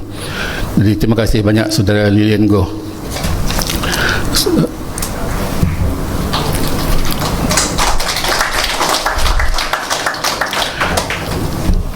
Seratus esei seni dan sastra era reformasi. Saya katakan dalam intro buku itu, satu dunia gelap dalam seni dan sastra. Maksudnya catatan-catatan yang ada dalam buku itu bagi sebahagian besar seniman, sastrawan, budayawan di Malaysia ini tidak mengetahuinya, kerana dia tidak keluar dalam mana-mana media kecuali media waktu itu Harakah. Itu saya anggap sebagai satu dunia gelap, dan saya mencuba bersama Paksi untuk mengadakan satu seminar sastra era reformasi. Era reformasi ini satu era yang cuba digelapkan oleh pihak-pihak tertentu, dan mereka lebih berkuasa daripada kita buat masa ini, dan kita terpaksa bergerak dengan segala kepayahan, dengan segala kesusahan, termasuk juga di daerah-daerah yang orang-orang kita menguasainya. Jadi alhamdulillah akhirnya saya berjaya menerbitkan buku itu. Dan minta maaf, saya terpaksa minum sikit. Tak apa-apa, mulut tak apa-apa ini.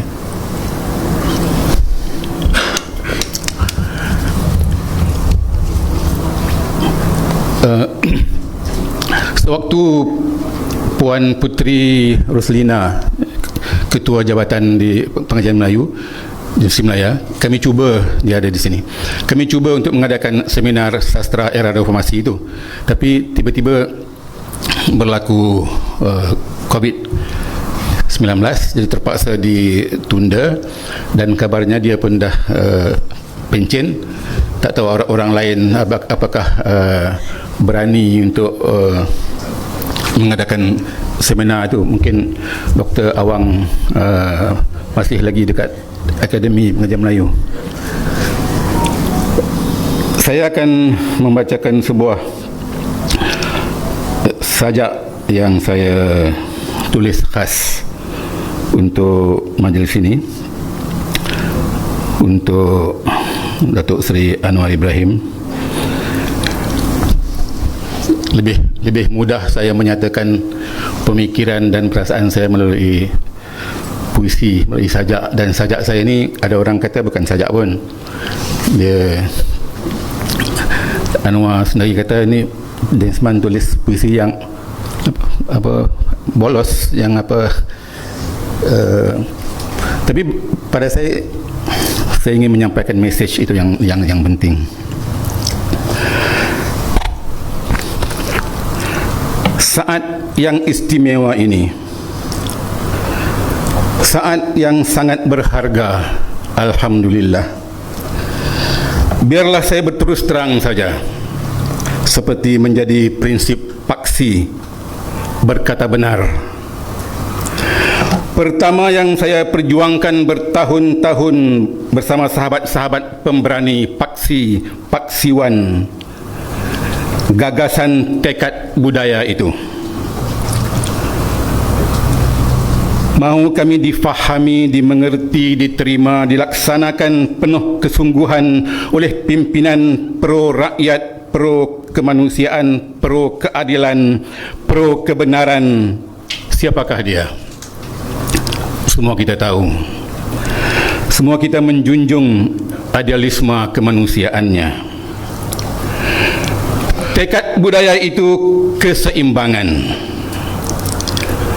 Tidak berpolitik berlebih-lebih. Kerana kehidupan tidak dibangunkan hanya politik. Kehidupan dibangunkan lebih oleh budaya, seni budaya. Disitulah jiwanya bangsa, dan manusia itu jiwanya. Kau abaikan seni budaya,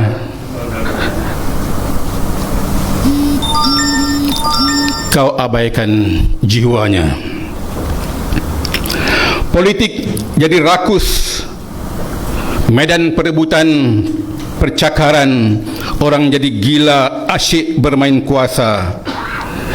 Hilang keseimbangan diri, menjelmalah diktator. Mereka manusia mudah lupa diri. Ya, masyarakat yang menghargai keseimbangan itu penting, maka penting kita mengutamakan budaya, seni budaya.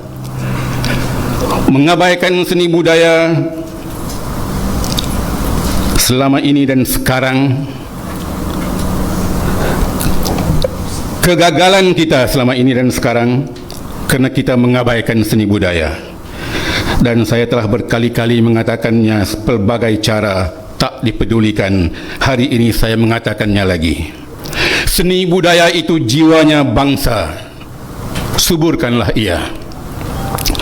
Berikan ia haknya semula jadi untuk aktif berbakti kepada bangsa, kepada negara, kepada umat manusia. Berikan haknya untuk bersama alam nan indah bebas ini, bersama gunung ganang, awan gemawan, angin bayu. Berikan ia haknya semula jadi itu. Kita takut memberikan haknya, keuangan, peruntukan, kerana kita tak pernah menghitung berapa bilion RM kita rugi kerana kesilapan-kesilapan kita mengatur langkah-langkah sumbang dalam politik berebutan kuasa. Kita tak pernah menghitung berapa bilion triliun kerugian dialami rakyat akibat kesilapan-kesilapan tindakan kita berbaur politik kepentingan sekian tahun sejak merdeka. Misal saja kesilapan tidak mengiktiraf bahasa Melayu itu selayaknya, sedaulatnya. Berapa bilion kerugian dialami orang Melayu setiap tahun. Setiap tahun. Pernahkah kita menghitungnya? Politik kita mempergunakan rakyat untuk kepentingan para pemimpin dan kroni. Sekarang kemuncaknya politik khianat. Rakyat jadi meluat. Jelas politik membelakangkan rakyat, tidak menghormati rakyat, tidak membantu menyelesaikan masalah rakyat, malah memperbodohkan rakyat. Ada. Saya tidaklah mengatakan budayawan itu lebih baik daripada politik. Orang budaya dan orang politik biasanya samalah saja. Manusia itu manusialah. Namun budaya dan seni budaya tidak mempergunakan rakyat dan tidak memperbodohkan rakyat. Walau apapunlah, tekad budaya mahu membijaksanakan manusia. Tekad budaya menghormati rakyat. Tekad budaya bukan memusuhi politik. Tekad budaya menginginkan keseimbangan, keharmonian, kesejahteraan, kesaksamaan, kebenaran. Tekad budaya pun sebenarnya memerlukan sahabat-sahabat dalam politik. Ya, sahabat-sahabat dalam politik, juga sahabat-sahabat dalam bisnes, dalam agama. Bersama, berjuang, bersama, berkata benar. Demikian puisi saya.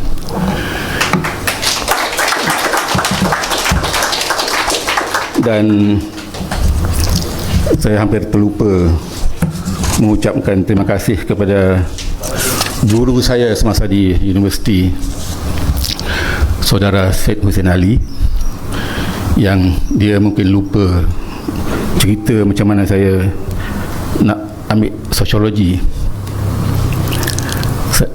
Tahun 2 saya mahasiswa diberi pilihan untuk membuat major dalam saya di offer untuk pengajian Melayu dan pengajian Islam, tapi saya tak mau. Saya nak juga sosiologi. Dia kata, saya jumpa dia masa tu, dia ketua jabatan. Dia kata, you dah offer 2 tu, kenapa nak masuk sosiologi? Masa tu orang dah mula kuliah seminggu. Dia tak nak bagi. Dia duduk susun buku dia dalam pejabatnya tu. Saya tak pergi, saya duduk itu lagi. Dia tu tunggu apa? Saya kata, saya nak pergi mana? Dia tak benarkan saya ambil sosiologi. Saya nak masuk sosiologi. Saya tunggu. Dia buat kerja dia, duduk. Dan akhirnya dibenarkan juga. Jadi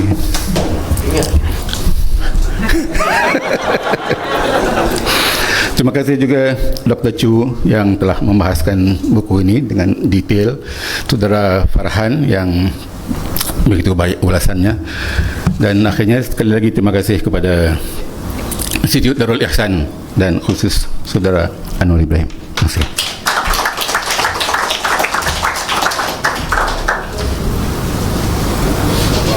Tinggi penghargaan dan terima kasih diucapkan kepada Yang Berusaha Datuk Cik Samsudin Osman atas ucapan yang telah disampaikan sebentar tadi. Jadi tanpa melengahkan masa, majlis mempersilakan dan menjemput Datuk Seri Anwar Ibrahim, Ketua Pembangkang Parlimen Malaysia, untuk beri ucapan, seterusnya meluncurkan perasmian buku kita pada hari ini. Persilakan.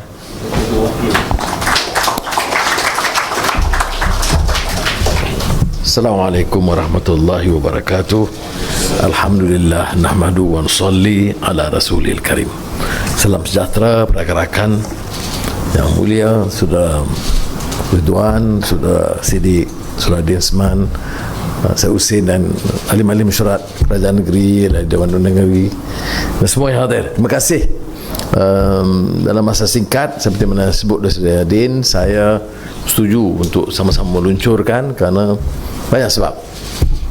Pertama, saya pribadi dan keluarga juga terhutang budi pada beliau dan penggerak seni yang ternyata lebih perhatian tentang pengalaman dan derita dan faham konteks dan kerangka besar perjuangan. Ini bukan soal pribadi ataupun menonjolkan mana-mana tokoh, tetapi melihat dari segi kerangka perjuangan negara, bangsa dan umat yang menuntut pembaharuan dan perubahan dan islah. Kalau saya melakar buku Gelombang Kebangkitan Asia, saya tekankan bahawa di era kita tertumpu soal pertumbuhan ekonomi yang saya anggap masih asasi atau fundamental, ia bukan matlamat itu. Ia harus mengangkat, membentuk masyarakat madani, dan masyarakat madani itu tidak mungkin tercapai tanpa pemerkasaan budaya atau yang disebut oleh Saudara Farhan tadi, kecelikan budaya. Dan secara kebetulan, kalau rakan-rakan lama ingat bahawa di antara yang saya paling sering lontarkan semasa saya Menteri Pendidikan ialah isu kecelikan budaya. Ya. Masyarakat bukan saja meremehkan perkembangan budaya, bahasa, termasuk bahasa Melayu, sastra dan seni, kerana mereka anggap tuntutan negara dan masyarakat dan zaman atau Zeitgeist masa itu adalah ekonomi dan teknologi. Tidak salah, tapi salah besar bila isu kemanusiaan, isu seni dan budaya itu dipinggirkan. Akibatnya nilai akhlak dan etika yang kita anggap mesti menjadi asas dalam kehidupan manusia dengan sendiri juga dipinggirkan. Jadi oleh demikian saya seperti mana ramai rakan-rakan lain bukan ahli sastra, bukan pelajar sastra. Walaupun di Jabatan Pengajar Melayu saya juga seperti Densman berguru dengan Syed Hussein dan profesor lain sosiologi, antropologi. Itu yang orang kata keliru banyak tu sebab tu.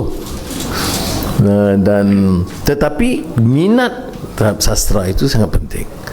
Kalau ini diungkapkan oleh Narendra umpamanya, lakaran itu dengan bahasa yang sangat indah, yang tak mungkin dilakukan oleh semua orang. Saya tak kala mendekam di penjara kadang-kadang terfikir untuk melakar puisi kerana saya minat membaca.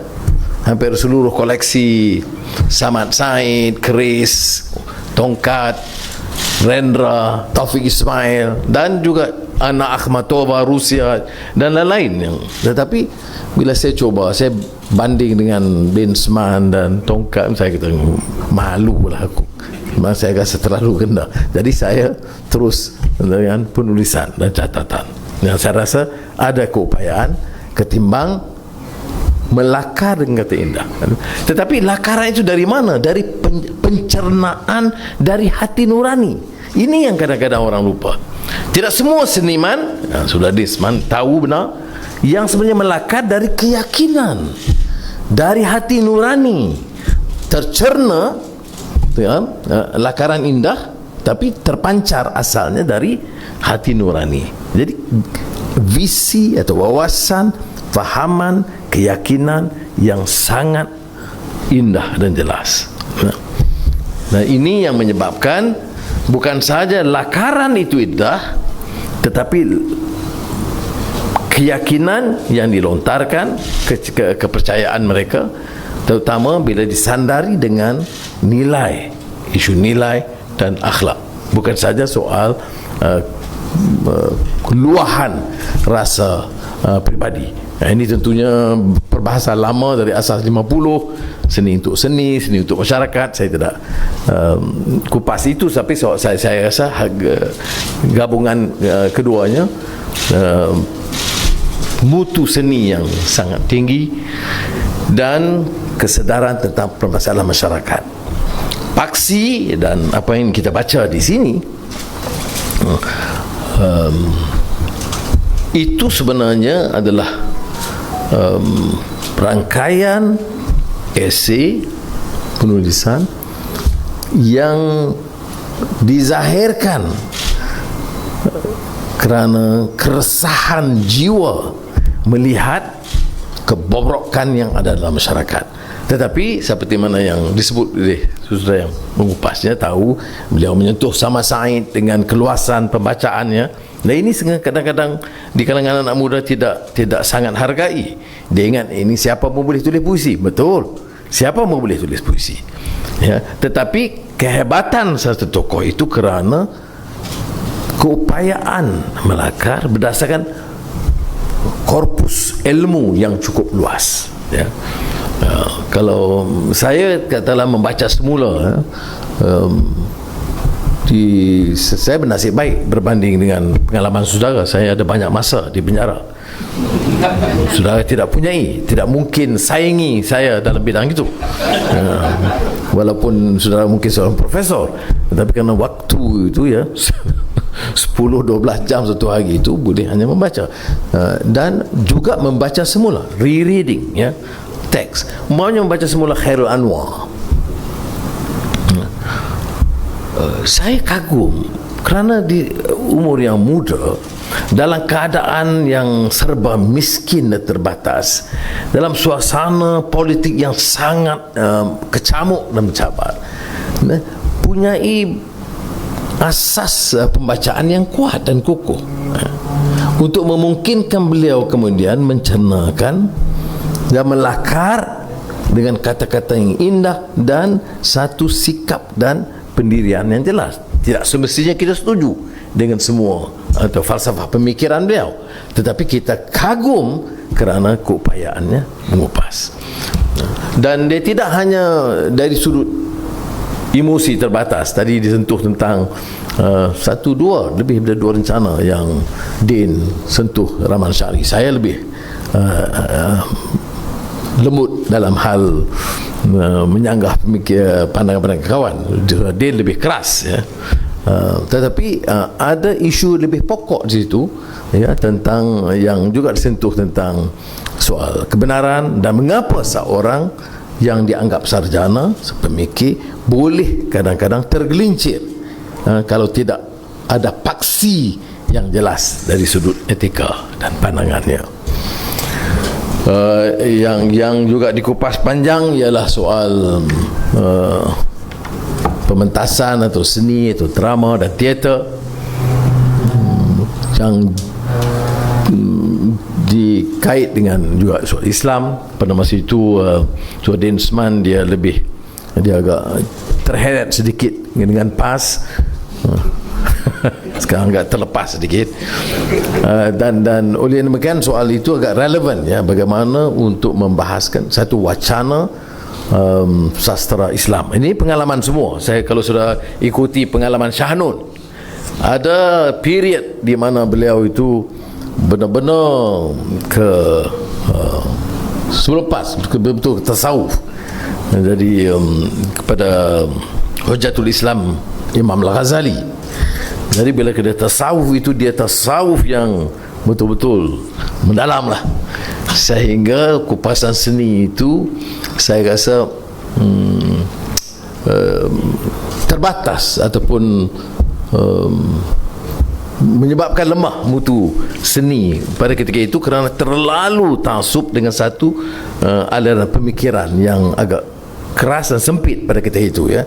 Ini pandangan saya lah, saya bukan saya peminat, pengagum Shahnun, ya, keseluruhannya, dan saya agak bangga kerana beliau sendiri membantu, selain dia menyokong reformasi peringkat awal, tapi membantu memastikan saya punyai semua karangan dia dan dikirim ke Sungai Buloh. Jadi boleh buat kupasan sastrawan ni, walaupun tanpa akademik rigor. Jadi saudara Din Usman dikenali, ya, sebagai tokoh reformasi, walaupun kekuatannya di bidang seni sastra dan juga pengkritik bukan saja kepada pemerintah, juga kepada terhadap pemimpin-pemimpin keadilan dan Pakatan Harapan yang kadang-kadang bincang soal reformasi dan perubahan dan sibuk untuk mengambil alih kuasa, tetapi tidak mewakili pandangan baru dari segi pembaharu ini. Ini disanggah keras oleh paksi. Ada memorandumnya yang diseludup ke Sungai Buloh yang sempat saya baca. Aduh, kerasnya saya kata. Tetapi benar, kerana bila ada keupayaan kita, ya, menjadi kerajaan, ini exco kerajaan negeri pun ada, maka harus dia memperlihatkan satu sikap yang berbeza melihat sastra dan seni budaya. Kalau kita sebut banyak masyarakat madani memperkasa pemerkasaan budaya, tetapi program kita semuanya hampir sama, cuma baik sedikit. Kalau rasuah kurang sedikit dari dulu, kalau tolong rakyat lebih sikit daripada dulu. Ini bukan reform. Reform ni islah, perubahan sedaya upaya kita. Kita bicara wacana sekarang, ya. Saya kaitkan dari modal Din Usman, ya. Umpamanya sekarang kita bicara soal perpaduan Melayu di satu pihak, dan sekarang pula gemar-gemor baru penyatuan rakyat Malaysia. Dua-dua ada kebaikannya. Tetapi untuk apa Melayu bersatu?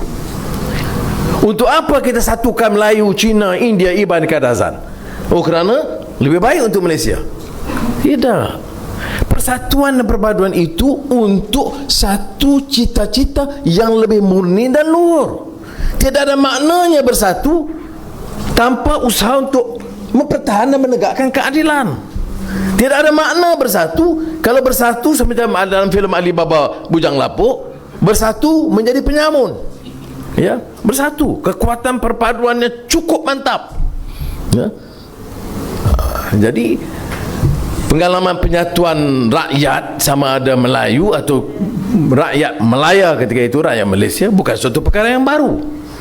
Yang tempangnya ialah kerana tidak ada hasrat yang tegas pertahankan keperluan reform dalam negara kita, keperluan untuk menegakkan keadilan dan menegakkan kebenaran.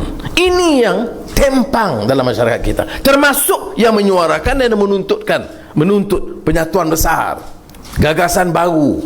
Gagasan itu perlu untuk apa? Untuk membawa perubahan ke arah kebaikan. Ini saya rasa dalam wacana politik tanah air dan mutakhir ini pun ada ketempangan. Sebab itu kita kadang-kadang harus ada sikap yang lebih tawaduk di kalangan orang politik ini untuk cuba menggali khazanah seni dan budaya, kerana mereka itu banyak menulis dari segi hati. Ingat bila Dino, SS dan Tongkat terbitkan dari derita rakyat, itu tidak hanya memperbesarkan tokoh, tapi ditekankan isu kezaliman dan keperluan negara menyaksikan satu era perubahan baru. Alhamdulillah kita berjaya 2018. Tapi kita kurang berjaya kerana perubahan kita dalam Pakatan Harapan itu tidak mampu mempamerkan kepada rakyat bahawa kita sebenarnya mewakili kelompok yang mahu dan inginkan pembaharuan, yang membantas rasuah tanpa mengira kelompok. Ya, kita keras rasuah 1MDB dan rasuah di kalangan pembina UMNO, tapi kita banyak tolak ansur dengan rasuah di kalangan puak-puak kita. Di antaranya menjadi pengkhianat besar. Ya. Ini yang menyebabkan saya katakan hilang idealisme dan hilang paksi perjuangan ini. Jadi bila kita melihat keperluan perubahan sekarang, saya masih tidak bertolak ansur saat itu. Apakah kita perlu dukungan Melayu? Jawabnya ya. Apakah ada beberapa masalah Melayu yang masih tidak terjawab, tidak mampu dibereskan? Keprihatinan Melayu tentang mutu dan martabat bahasa Melayu itu masih belum diselesaikan dan tidak mampu diselesaikan sementara kita berkuasa selama 22 bulan. Kerana kadang-kadang kenyataan kita juga soal PPSMI dan sebagainya bercanggah dengan hasrat memartabatkan bahasa Melayu. Kemudian kita lihat umpamanya soal rasuah, saya sentuh tadi. Keborosan, kemewahan, pembaziran oleh pemimpin-pemimpin masih berterusan. Kronisme masih. Saya tidak mengatakan kita gagal, kerana tentunya kita mampu meletakkan satu asas yang lebih baik, tetapi tidak langsung memperlihatkan semangat dan keupayaan reform. Ini yang menyebabkan rakyat rasa kecewa. Kadang-kadang keutamaan kita, masalah kemiskinan, masalah kesenjangan, itu perkara pokok. Buku-buku seperti ini dibaca kerana mewakili rasa derita, denyut nadi golongan yang tersisih dan terbiar dan miskin. Ini dengan bencana COVID-19, jumlah kemiskinan jauh melebar, lebih besar. Kesenjangan di antara golongan kaya dan miskin lebih tinggi. Tidak ada, lebih parah sekarang lah, Rasakan enggak? Tidak ada.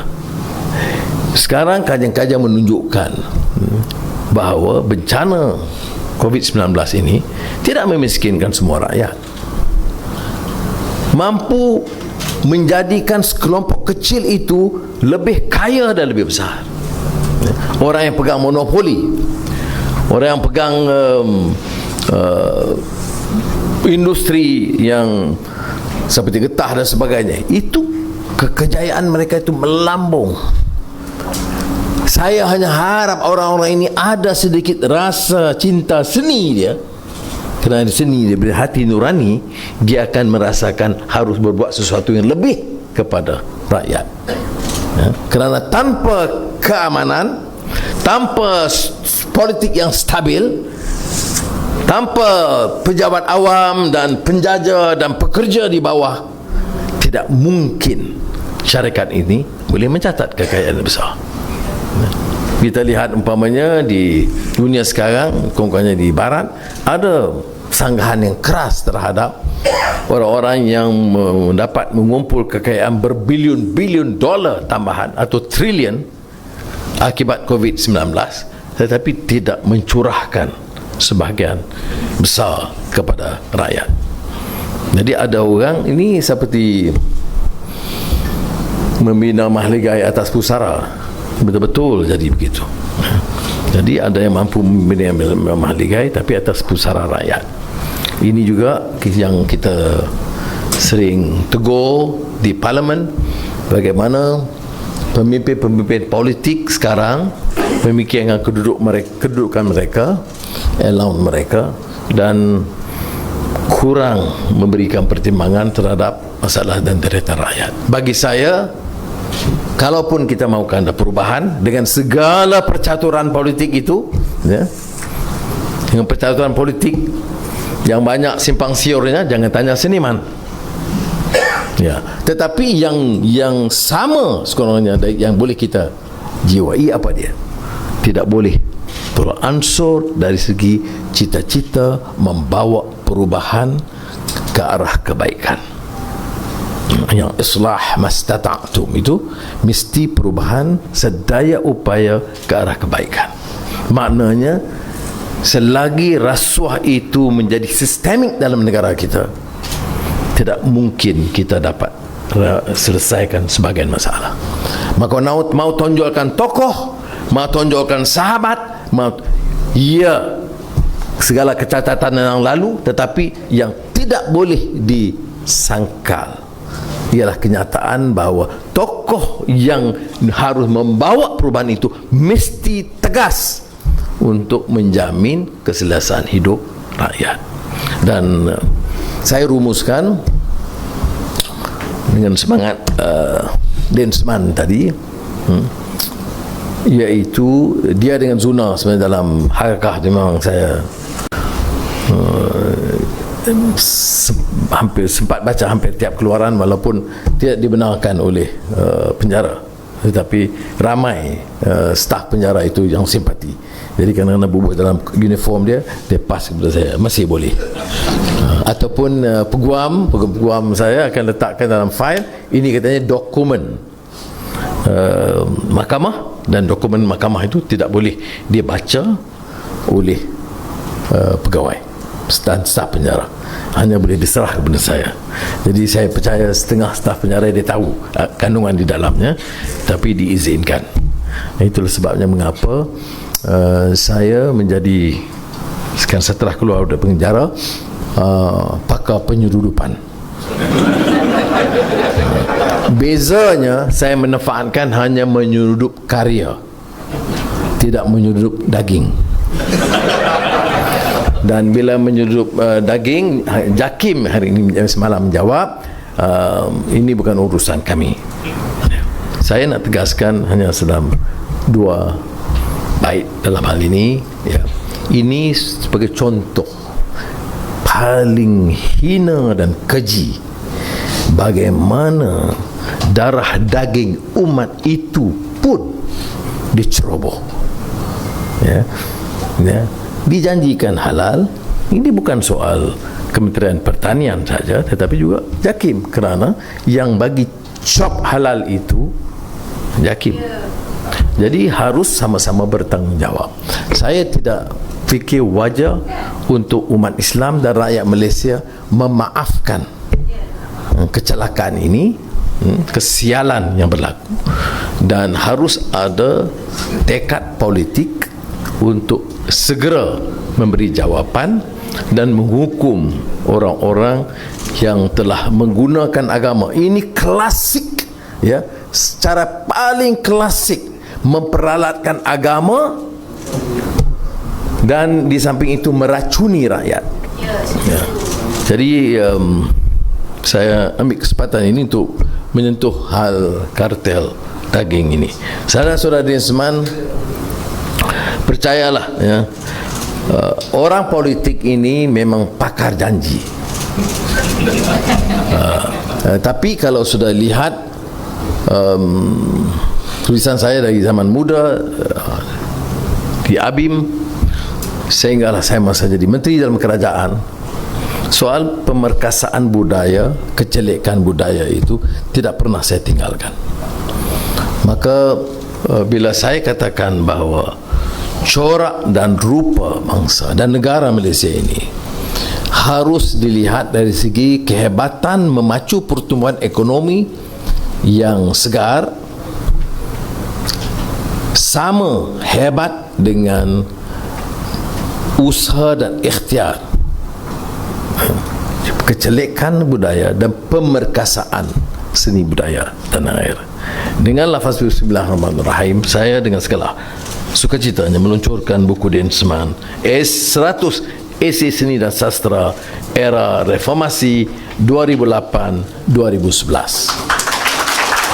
Terima kasih diucapkan kepada Yang Berhormat Datuk Seri Anwar Ibrahim atas penyumpahan dijemput untuk ke kiri pentas, dan dijemput Datuk Seri Fadil, Profesor Ridwan dan juga Datuk Samsudin Osman untuk ke kiri pentas bagi menyempurnakan gimmick perasmian dan seterusnya bersama menggambar.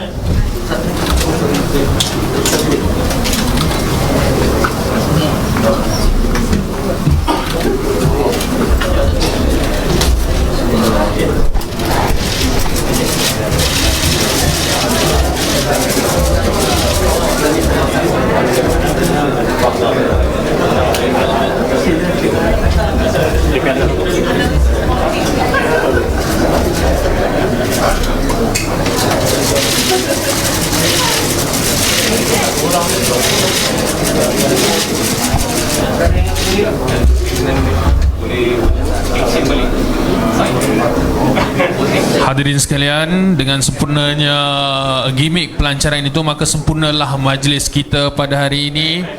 Jadi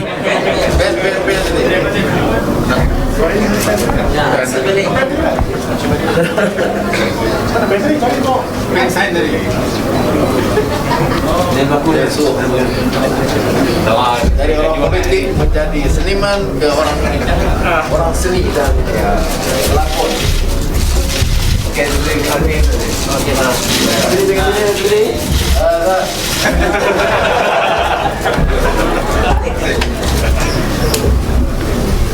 maka dengan itu tadi sempurnalah majlis kita pada hari ini. Inilah yang dikatakan ibarat menanam sudah dituai, ibarat musafir sudah sampai. Umpama berlayar telah sampai ke pelabuhan, umpama berjalan telah sampai ke destinasi. Bagi pihak majlis, kami ingin memohon kemaafan sekiranya terdapat kekurangan dan keterlanjuran di sepanjang majlis ini diadakan. Jadi tuan-tuan dan puan-puan, seterusnya juga mengucapkan terima kasih kepada Yang Berhormat Datuk Seri Anwar Ibrahim, yang berbahagia Profesor Datuk Dr. Siddiq Fadil, yang berusaha Profesor Datuk Dr. Muhammad Ridwan bin Osman, yang berusaha Datuk Cik Samsudin Osman, ahli-ahli yang berhormat, div-div jemputan, datuk-datuk, datin-datin, tuan-tuan dan puan-puan, seterusnya hadirin sekalian kerana sudi hadir bersama-sama untuk meraihkan